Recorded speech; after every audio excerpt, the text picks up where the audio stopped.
Je ne sais pas si vous êtes, j'allais dire, un peu familiarisé avec le monde de la musique classique et avec le monde de l'opéra. Mais il y a une légende, je ne sais pas si c'est une légende ou si c'est vrai, mais il y a en tout cas quelque chose qui dit que avant chaque représentation, les grands chanteurs, les ténors ou les cantatrices boivent un petit peu d'alcool pour s'éclaircir la voix. Donc moi je vais faire la même chose. Voilà, mais je vous préviens, c'est pas de la vodka. C'est pas de la vodka. Donc voilà, j'ai un petit verre, je sais qu'il y a un grand verre à côté, je remercie ceux qui font fidèlement leur œuvre, leur office dimanche après dimanche, mais voilà, donc à la vôtre. Et je vais essayer de ne pas chanter. Quoi, non. Quoi, non, c'est voilà. J'espère que vous allez bien ce matin et j'aimerais qu'on puisse ensemble parler d'un sujet qui me tient à cœur et je pense qui me tiendra à cœur jusqu'à la fin de ma vie. Moi je tiens à vous le dire, normalement il devrait y avoir un titre, mais bon ça y est pas. J'espère que pour le reste des slides ça ira mieux. Et donc le titre de ma prédication de ce matin, qui n'est pas là mais qui devrait arriver dans les prochaines, c'est quelque chose de très simple, c'est 5 raisons pourquoi l'église locale est très importante. 5 raisons pourquoi l'église locale est très importante. Et moi, je suis un ardent défenseur de l'église locale, dans ses limites, dans ses imperfections, dans finalement son cheminement avec Dieu. Et je tiens à vous dire, je ne considère pas que notre église ici est parfaite. Je tiens vraiment à le dire dès maintenant, parce qu'il y a plein de choses, vous savez, je suis pasteur, je pourrais vous citer plein de choses qui ne vont pas dans l'église. Mais je prends, j'allais dire, le parti, de travailler sur les choses qui ne vont pas, dans le cadre j'allais dire du ministère et des responsabilités que le Seigneur nous a confiées, aussi en tant qu'équipe de responsables, mais aussi je prends aussi le parti de voir ce qui va bien dans notre assemblée. Il y a des choses qui vont bien dans notre assemblée, et je suis heureux d'être avec vous ce matin. Et vous pouvez dire que vous êtes heureux de me voir aussi ce matin, ça m'encouragerait un petit peu, voilà. Merci. Non, pas trop, n'en faites pas trop, après je vais avoir du mal. Mais finalement, j'aimerais qu'on puisse voir qu'est-ce que l'Église. Qu'est-ce que l'Église locale et en quoi c'est tellement important d'être impliqué, d'être investi dans l'Église locale et de vivre les activités, les moments où l'Église locale se retrouve ensemble. Alors bien sûr, voilà. Ça va un petit peu mieux. On pourrait définir l'Église, et très rapidement, parce qu'on pourrait en parler pendant des heures et des heures et peut-être même des centaines de prédications. Mais si on veut résumer ce qu'est l'Église, est-ce que c'est possible de me l'afficher aussi en face, s'il te plaît, Alfredo? Et pour dire ce que c'est l'Église, on pourrait dire que c'est la communauté de tous ceux qui ont reçu le salut en Jésus-Christ. Et donc c'est aussi quelque chose d'important, parce que dans l'Église, c'est tous ceux qui, à un moment donné, ont rencontré Jésus, qui, à un moment donné, ont donné leur vie à Jésus, et qui, à un moment donné, se sont repentis de leurs péchés, et ont décidé de suivre Jésus, où il y a eu un changement dans leur vie, et tout cela font partie de l'Église. Tout cela sont l'Église de Jésus-Christ. Et c'est Jésus seul qui connaît les membres de l'Église. En tout cas, tous les membres de l'Église. Alors bien sûr, il y a 2 aspects, il y a 2 réalités quand nous parlons de l'Église. Il y a un aspect donc d'Église universelle. Je vous ai mis quelques références, dont 1 Corinthiens 12 au verset 13. Il y en a plusieurs autres. Et donc cette Église universelle, ou une Église invisible, c'est quelque chose qui est là et qui nous dépasse.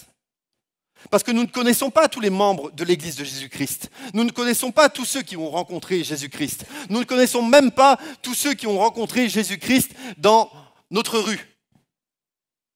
Et c'est ça l'Église universelle. C'est tous ceux qui ont rencontré Jésus, qui font partie d'autres églises, qui font partie d'autres communautés, mais qui dans leur cœur, mais qui dans leur vie ont vécu ce changement et qui ont accepté l'Église et qui ont accepté Jésus-Christ dans leur vie. Il y a cette réalité-là. La communauté de tous ceux qui ont reçu le salut en Jésus-Christ, c'est quelque chose d'universel. Il y a des membres de l'Église en Belgique, il y a des membres de l'Église en France, il y a des membres de l'Église aussi finalement dans tous les pays du monde. Il y a cette réalité d'église universelle. Merci Alfredo. Mais il y a aussi cette réalité d'église locale. Dans le sens où, ici, en tant qu'église locale, l'église apostolique d'Anderlecht, l'église Connect, nous essayons de vivre cette réalité du salut de Jésus-Christ en étant ensemble. En étant dans une même organisation, dans une même structure, dans le même leadership, si on peut dire ça comme ça. J'ai mis aussi d'autres références dans Galates 1.1 ou dans Romains 16, l'apôtre Paul parle de l'église locale. Il y a ces deux choses. Et en tant qu'église de Connect, nous faisons partie d'un ensemble qui est beaucoup plus vaste. Nous faisons partie de l'église universelle, mais localement, nous essayons de vivre le salut en Jésus-Christ de manière collective, de manière communautaire. Parce que nous allons le voir, Jésus nous l'a demandé et parce que c'est quelque chose qui est important et qui fait partie du projet de Dieu. L'Église, c'est le projet de Dieu. C'est Dieu qui l'a demandé, c'est Dieu qui l'a institué, c'est Dieu qui continue de le construire, que Jésus continue de le construire. Et il y a ces deux dimensions entre l'Église universelle, qui est là, et qui est réelle, et l'Église locale, l'Église où on peut voir concrètement, qui se réunit tous les dimanches matins au boulevard Maurice Herbette à 10h. Cette église qui a d'autres activités aussi durant la semaine, des activités de jeunesse, des activités dans des groupes de maison, etc., etc. Et c'est aussi ça l'église, parce que ce n'est pas simplement se réunir le dimanche matin, mais c'est aussi le reste des activités. C'est les uns et les autres, on est là ensemble et on prie ensemble, et c'est important. Et il y a donc ces deux aspects entre, d'un côté, l'église universelle et de l'autre côté, l'église locale. Et on est maintenant aussi en tant qu'église locale, j'allais dire sous le feu ou sous la pression de deux fausses conceptions. De deux fausses conceptions de l'église. La première, c'est que on pourrait entendre, parfois, en tout cas moi je l'ai déjà entendu, des hommes ou des femmes qui disent « Moi j'aime Jésus, je n'ai pas besoin d'église. J'aime Jésus, je n'ai pas besoin de me retrouver avec d'autres personnes, ma relation avec Jésus me suffit. Ma relation avec Jésus, finalement, c'est suffisant pour moi, je n'ai pas besoin d'autre chose, je n'ai pas besoin de rechercher la communion d'autres frères et d'autres sœurs. » Et je crois que là, il y a quelque chose de très dangereux. Parce que c'est le plan de Dieu, l'Église, et c'est ce que Jésus a voulu. Et quelque part, tu ne peux pas dire que tu aimes pleinement Jésus si tu refuses le plan qu'il a pour toi. Si tu refuses le projet qu'il a pour toi. Parce que l'Église est l'Église locale, et que tu fasses partie d'une Église locale, que tu t'intègres dans une Église locale, que tu participes à la vie de l'Église locale, c'est le projet de Dieu pour toi. C'est le projet de Dieu pour toi.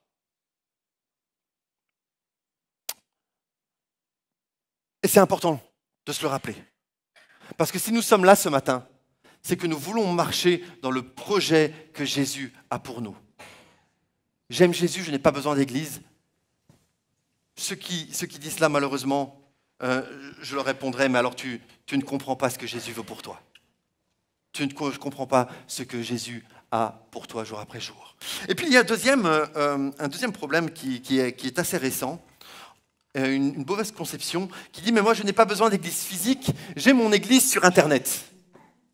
J'ai mon église, on peut appeler ça une église numérique, une église virtuelle, une église télévisée ou quoi que ce soit. J'ai mon église sur Internet, je n'ai pas besoin de me déplacer dans un lieu, mais finalement, moi, ça me suffit d'avoir mon culte qui est retransmis à la télévision, mon culte qui est retransmis finalement de temps en temps, et je n'ai pas besoin de me déplacer. Ce matin, j'aimerais vous rappeler quelque chose, c'est que dans l'idée de Jésus, c'était de se retrouver des moments en particulier, pas forcément le dimanche, mais des moments particuliers assis à côté d'un frère ou d'une sœur, assis, debout ou dans la même pièce, en même temps que le frère et qu'une sœur. Et c'est vrai que nous retransmettons nos cultes de manière numérique sur Internet. D'ailleurs, je salue tous ceux qui nous suivent sur Internet ce matin. Mais j'aimerais vous encourager à aller plus loin que ça. Si nous le faisons, c'est pour permettre à ceux qui ne peuvent pas se déplacer de nous suivre. Si nous le faisons, c'est pour permettre à ceux qui peut-être sont empêchés d'une manière exceptionnelle de venir, de nous suivre. Nous ne le faisons pas pour remplacer l'Église. Nous le faisons pour offrir un service à ceux qui, malheureusement, pour une raison ou pour une autre, ne peuvent pas venir à l'Église. Et c'est différent. Et on verra dans un instant qu'il y a parfois des raisons qui nous empêchent de venir à l'Église. Mais j'aimerais vraiment nous encourager à se sortir de ces deux fausses conceptions par rapport à cela. Toujours le même titre qui n'est pas là. Mais donc 5 raisons pour lesquelles l'Église locale est importante. Et la première de ces raisons, c'est quelque chose de très simple. C'est parce que je crois vraiment, et c'est la conviction, et j'espère que c'est votre conviction aussi, je crois que Jésus est présent en ce lieu ce matin. Que Jésus est là ce matin. Dans Matthieu 18, il est dit, au verset 20, « Car là où 2 ou 3 sont assemblés en mon nom, je suis au milieu d'eux. » Ce qui est très intéressant par rapport à Jésus et à l'Église, c'est que 2 fois seulement, il va citer le mot « Église ».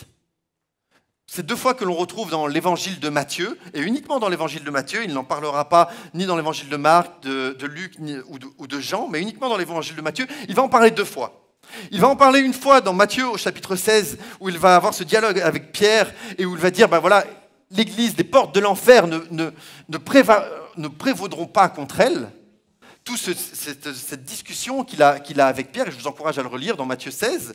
Et il va en parler une 2e fois dans Matthieu au chapitre 18 et au verset 20, où il va parler d'une église locale, où il va parler de l'Église et du processus de discipline dans l'Église, où il faut appeler les anciens de l'Église pour gérer un problème de discipline. Et ça a un caractère très local, ce qu'il est en train de dire, Jésus.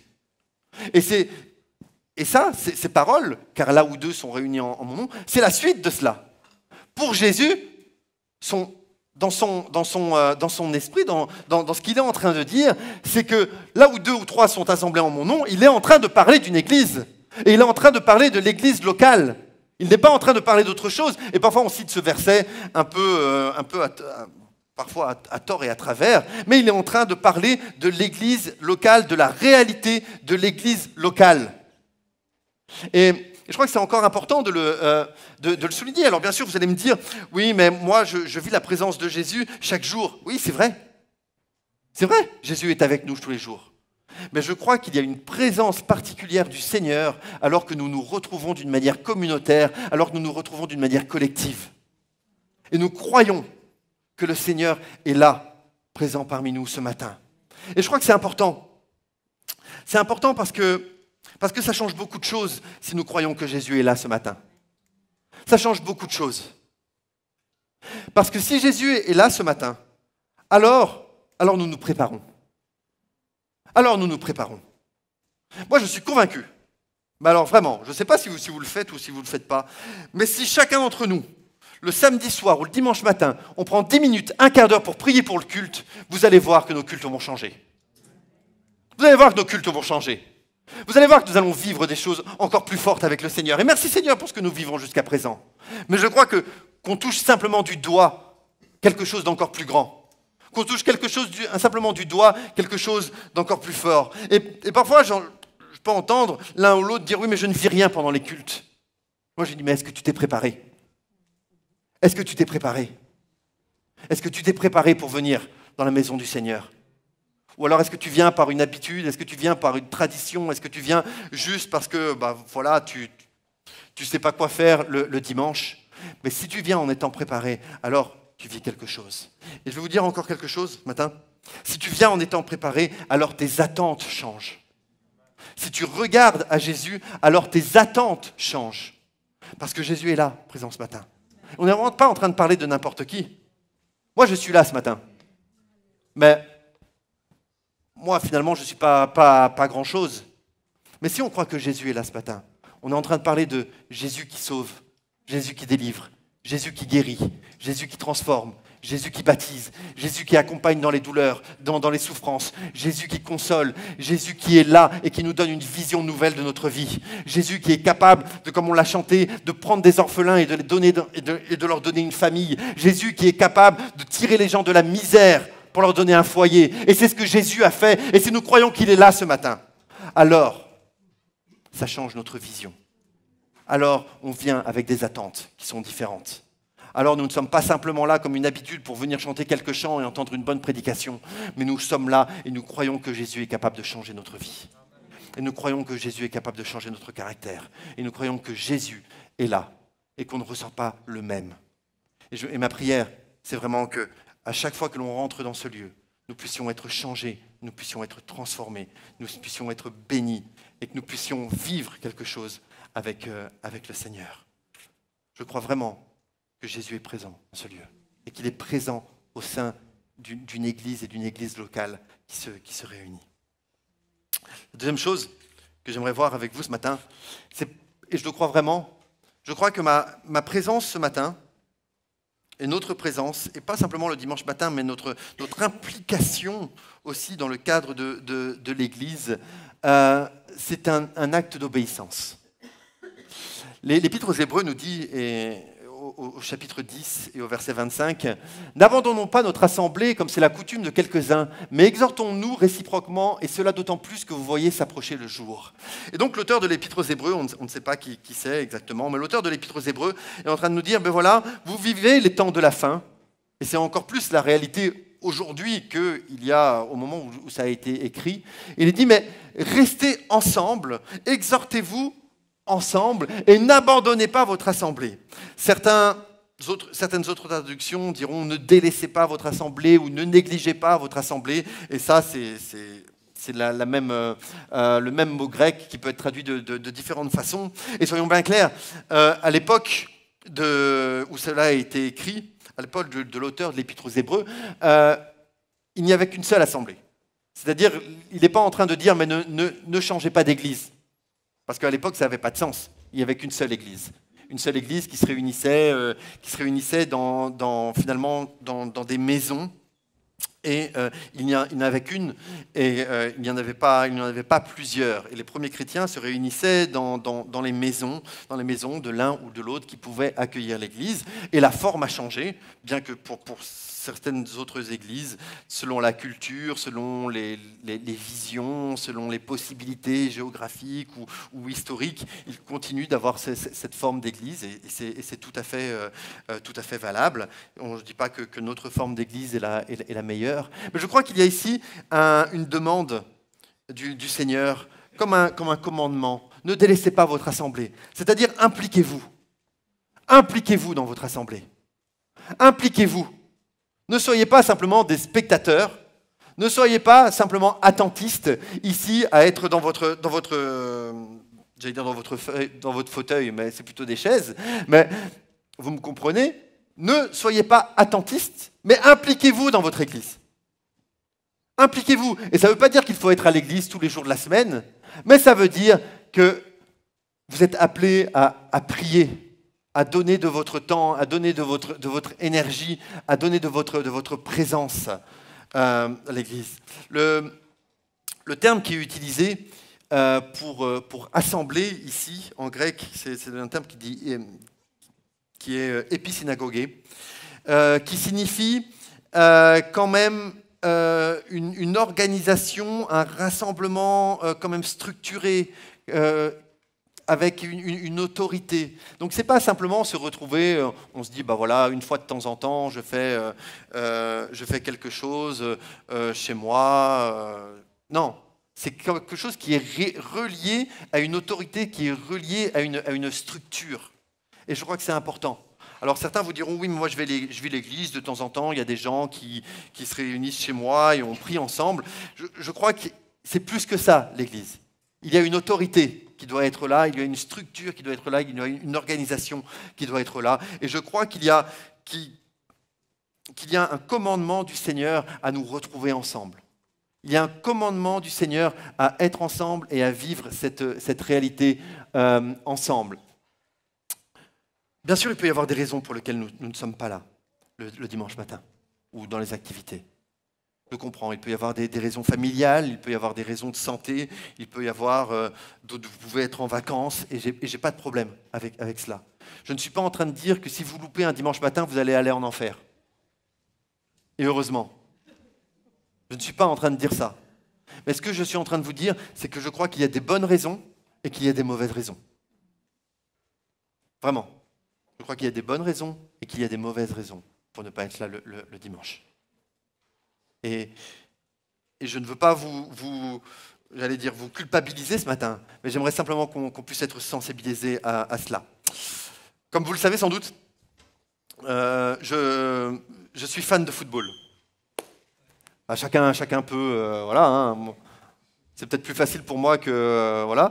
Mais et donc je ne sais pas. Moi, j'ai grandi en France et quand j'étais plus jeune, vous savez, c'était quand même il y a 30 ans hein, quand je dis ça. Il y avait une émission qui, je pense, existe toujours, qui s'appelle Téléfoot. Vous connaissez Téléfoot? Téléfoot, à cette époque-là, ça passait le dimanche matin. Et attention, hein, il n'y avait pas de magnétoscope, il n'y avait pas de replay, il n'y avait rien. Hein, et je râlais, parce que je ne pouvais jamais voir Téléfoot. Ah non, mais vraiment. Et c'est assez intéressant parce que je suppose que mon frère aîné, c'était la même chose. Lui, il aimait beaucoup les sports mécaniques et il aimait bien automoto. Et je crois que automoto et téléfoot, c'était à la suite. Mais voilà. Et pourquoi je vous parle de téléfoot? Parce que franchement, moi mes parents me prenaient pour aller au culte et c'était la règle de la maison. Mais honnêtement, qu'est-ce qui m'a fait... De quoi je tire le plus avantage aujourd'hui? D'être venu dans la maison du Seigneur chaque dimanche?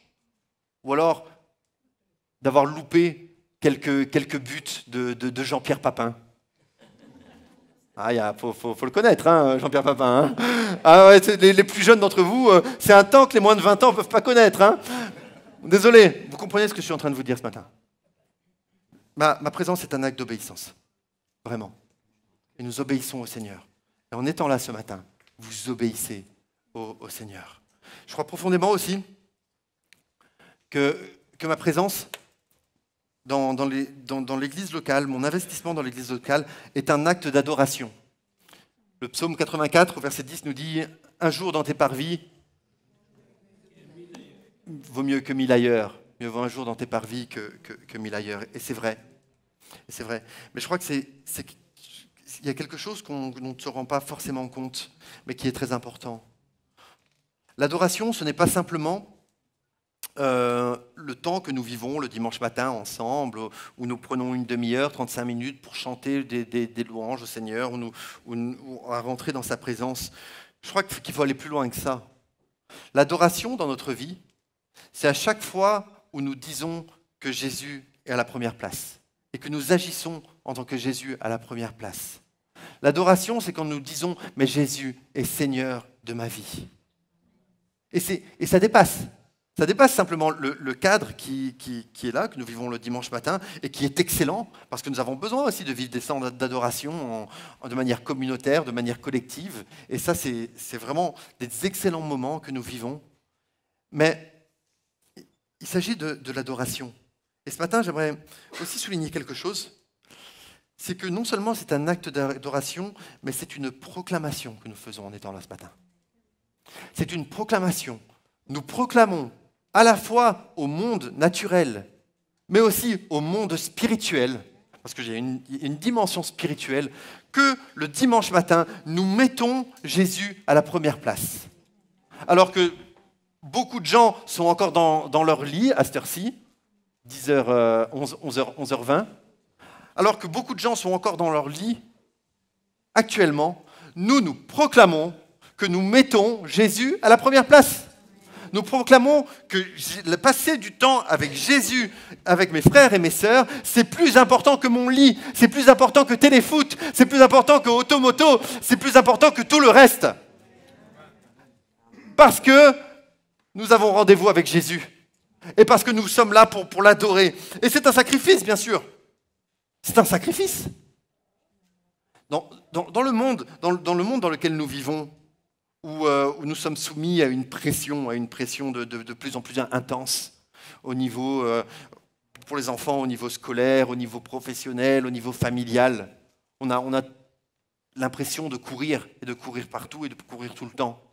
Et ça serait facile de se dire, finalement, je reste chez moi, ça sera plus simple, et je vais suivre le culte à la télé. J'aimerais vous encourager. C'est une proclamation que vous faites ce matin. Vous proclamez au monde naturel, aux gens qui vous entourent, vous dites, Jésus est plus important. Au monde spirituel, vous proclamez, Jésus est le plus important. Il y a quelque chose d'essentiel à cela. Et il y a une autre dimension, si vous voyez bien,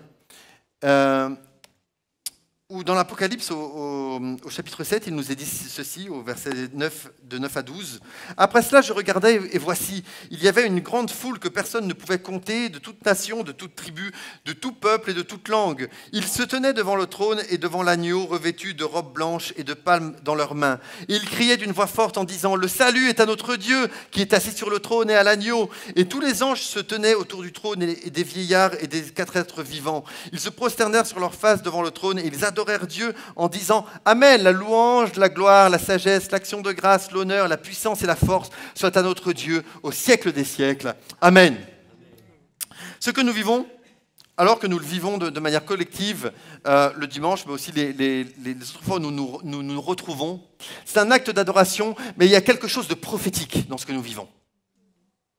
Parce que ce que nous vivons, c'est un avant-goût du ciel.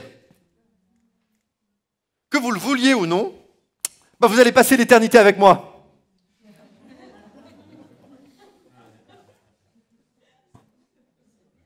Désolé. Mais on sera transformés, on sera plus les mêmes.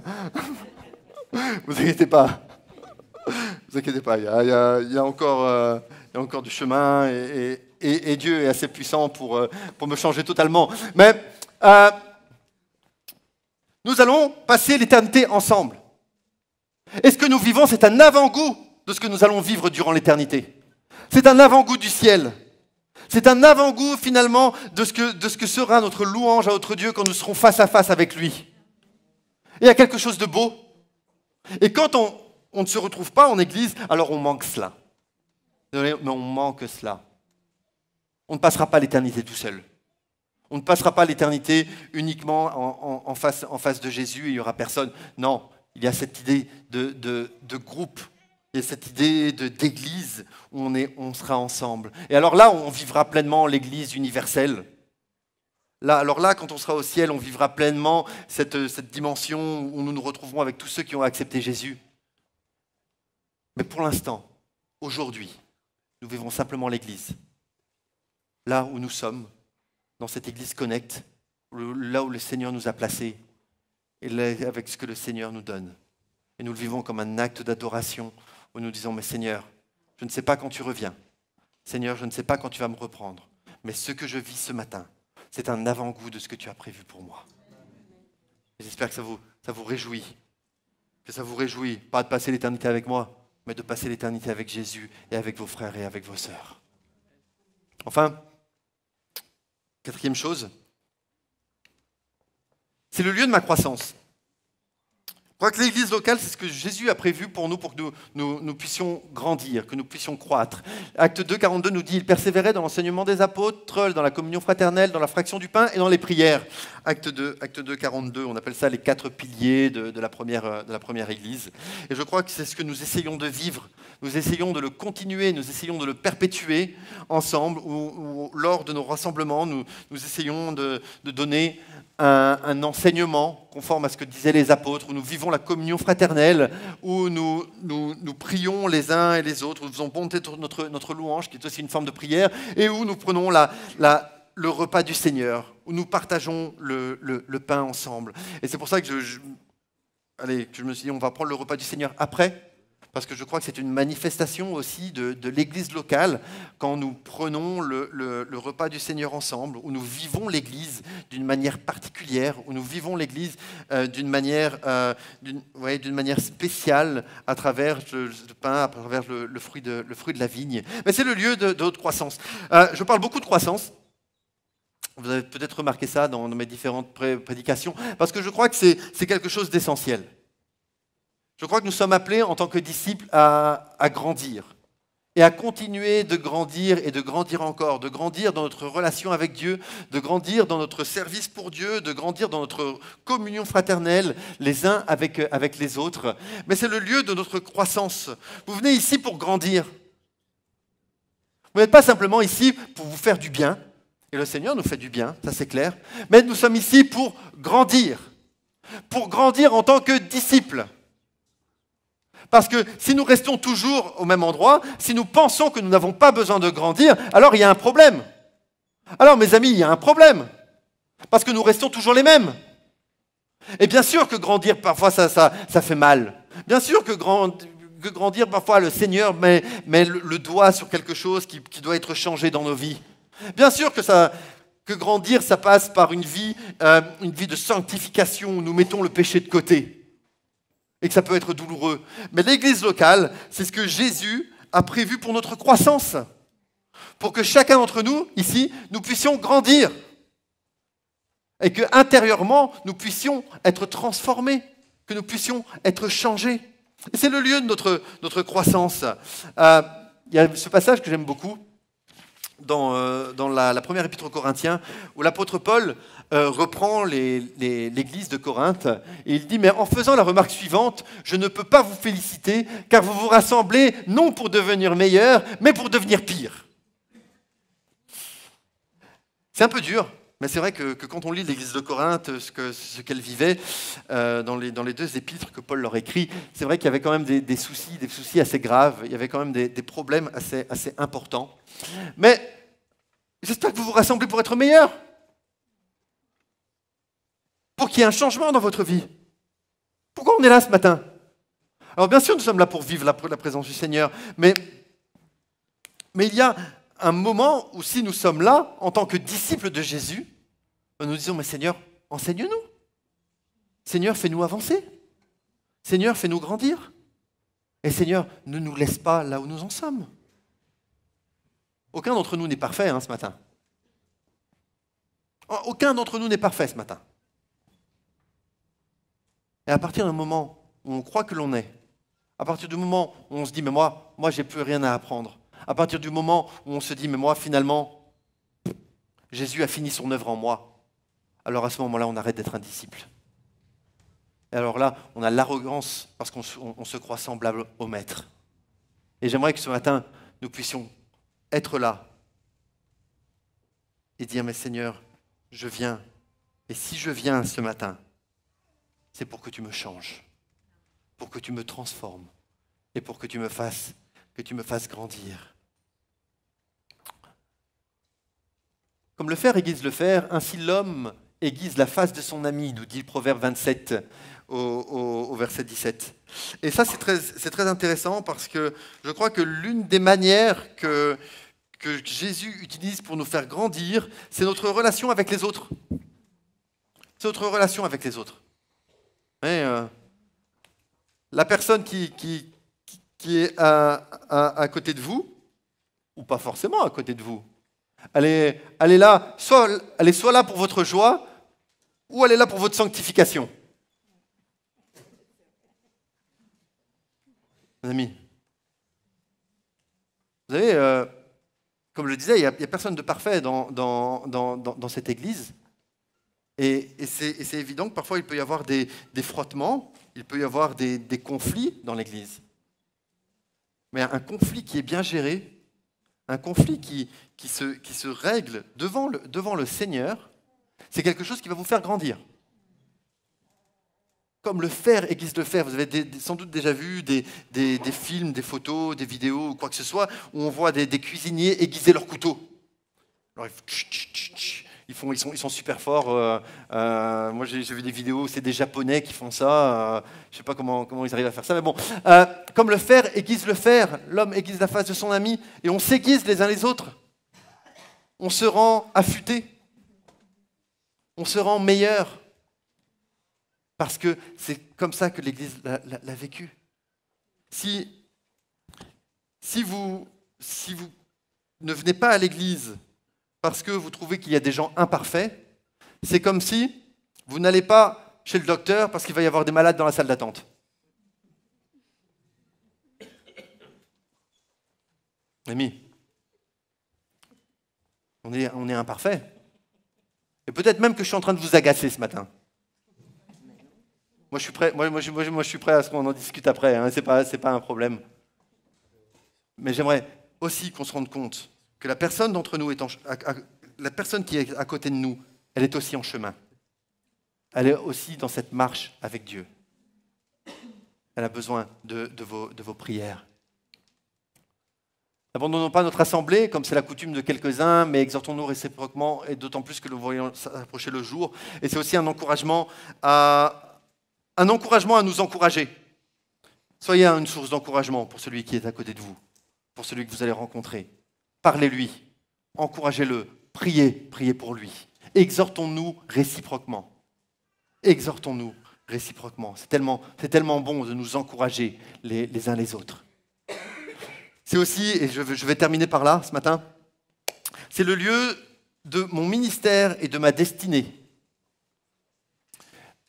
Hébreux 10, au verset 24, c'est le verset suivant de ce qu'on a lu, nous dit « Veillons les uns sur les autres pour nous exciter à la charité et aux bonnes œuvres. » Ça veut dire « Soyons les uns les autres et encourageons-nous. Encourageons-nous les uns les autres. » Pour nous exciter à la charité, pour nous exciter, c'est un mot grec qui dit paroxysmon, ça veut dire mettre à son paroxysme, mettre à son plus haut point les bonnes œuvres. Et c'est vrai que je suis encouragé.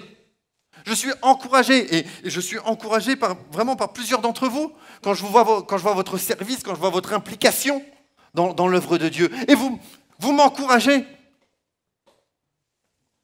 Veillons les uns les autres pour nous exciter à la charité et aux bonnes œuvres. Et encourageons-nous. Encourageons-nous. Encourageons-nous à prier. Encourageons-nous à nous impliquer. Encourageons-nous à témoigner. Et veillons les uns sur les autres. Il y a cet aspect où l'Église, c'est une communauté de gens qui veillent les uns sur les autres par la prière.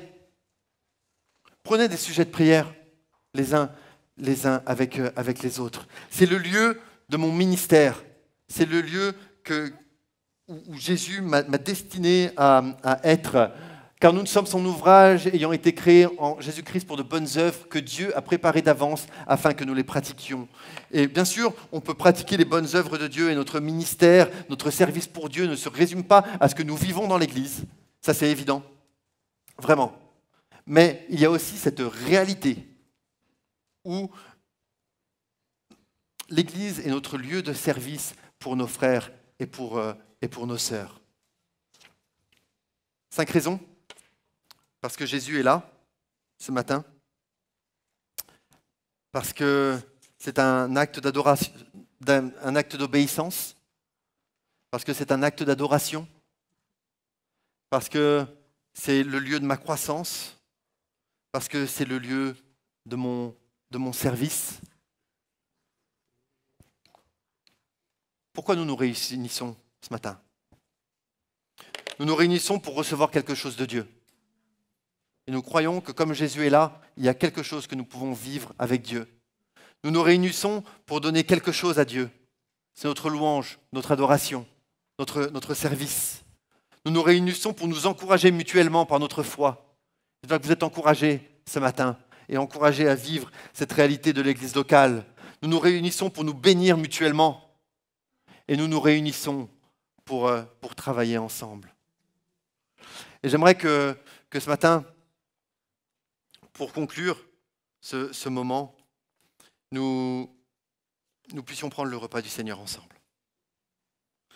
Le repas du Seigneur qui est une manifestation de l'Église locale, quelque chose que le Seigneur nous a laissé, et quelque chose qui est tellement qui est tellement important, le moment que nous vivons.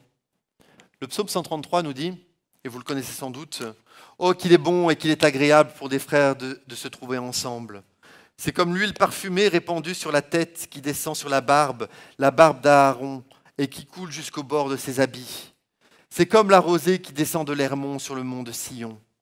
C'est là que l'Éternel accorde sa bénédiction et sa vie pour toujours. » Je l'ai dit, notre Église n'est pas parfaite, mais je crois que nous essayons de vivre cette réalité du salut de Jésus-Christ, jour après jour, semaine après semaine.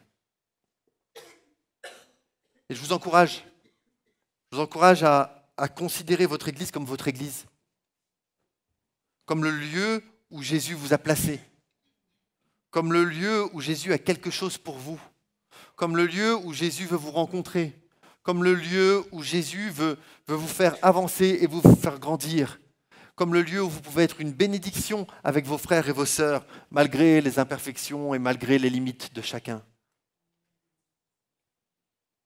Mais c'est l'Église, et c'est ce que Dieu a pour nous. Il n'y a pas de plan B, mes amis. Il n'y a pas de plan B. Il n'y a qu'un seul plan pour l'humanité. Et ça passe par l'Église. Jésus est venu. Dieu a une mission. Il l'a confiée à l'Église. J'aimerais qu'on prenne le repas du Seigneur ensemble ce matin. Et j'aimerais peut-être qu'on fasse d'une manière un petit peu particulière. Voilà, ça va demander un peu de logistique. On va se lever ensemble et on va tous se réunir devant, s'il vous plaît. Alors ouais, d'accord, il va y avoir du monde dans les travées ou quoi que ce soit, mais voilà, vous m'excusez ça. L'équipe louange, vous pouvez peut-être me rejoindre. Non mais venez, hein, venez devant. Quand je dis venez devant, je plaisante pas. Hein, je ne sais pas comment on va faire, mais on va le vivre comme ça. Non. Ouais, vous pouvez vous rester devant, rester dans les travées ou quoi que ce soit. C'est vrai que ça change un petit peu, mais vous me permettez cela ce matin.